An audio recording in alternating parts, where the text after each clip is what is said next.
like a Hellcat.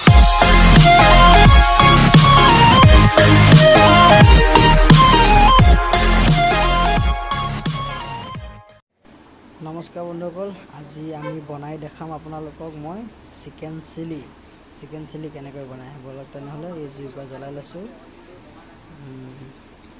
তাৰপিছত কেৰাহী গৰম হোৱাৰ পিছত অইল ঢালিম। অইল 200 গ্ৰাম পূৰা দি দিছোঁ। এয়া অইল দিলোঁ। অইলখিনি গৰম হোৱাৰ পিছত 2 মিনিটত মানে গৰম হৈ যাব। অইল গৰম হোৱাৰ পিছত তোমাৰ আমি পিঁয়াজ আৰু জলকীয়া কাটি থৈছোঁ কাঁহীত। পিঁয়াজ আৰু জলকীয়া দিম। এই জলকীয়া পিঁয়াজ দিলোঁ। তাৰপিছত অলপ হেতাৰে লৰলাই দিব লাগিব।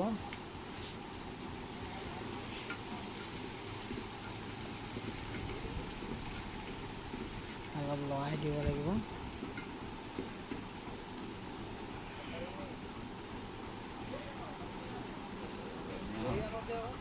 লোৱাৰ পিছত আমাৰ মছলা যিমান আছে মা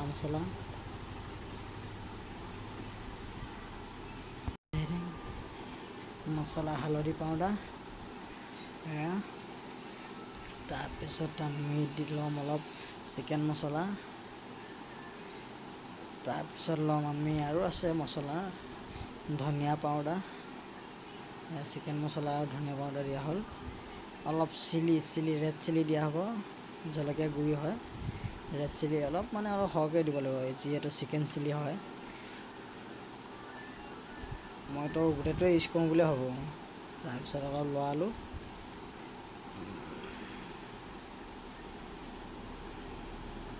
তাৰপিছত এই পিঁয়াজবোৰ অলপ সিজিব দিব লাগিব আৰু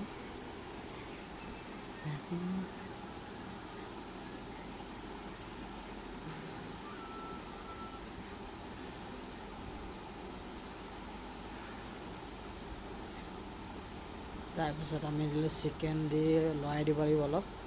অলপ মিক্স কৰিব লাগিব। জলকীয়া আৰু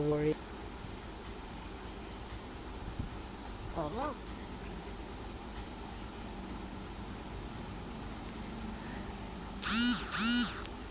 মিক্স কৰিলোঁ এয়া। তাৰপিছত জুইকুৰা অলপ দি আমি 15 মিনিটমান ঢাকন দি থৈ দিব লাগিব। 15 মিনিটমান ঢাকন দি থ'লে, আধা ঘণ্টা দিলে বেছি বেটাৰ হয়। 15 মিনিটমান তাৰপিছত ঢাকনখন উঠাই ভালকৈ লৰাই আকৌ, এতিয়ালৈকে হোৱা নাই, লৰাই চিকেন চিলি ৰেডি হৈছে লাহে লাহে। তাৰপিছত বিলাহী দিলোঁ। বিলাহীখিনি ধুনীয়াকৈ অলপ সিঁচি ভালকৈ অলমষ্ট তাৰপিছত নমাব পৰা হৈছে। তাৰমানে এয়া চিকেন চিলি ৰেডি হৈছে ধুনীয়াকৈ। এতিয়া আমি খামগৈ আৰু দেই। আপোনালোকেও জনাব কেনেকুৱা পালে ৰেচিপিটো, শিকি ল'ব অলপ।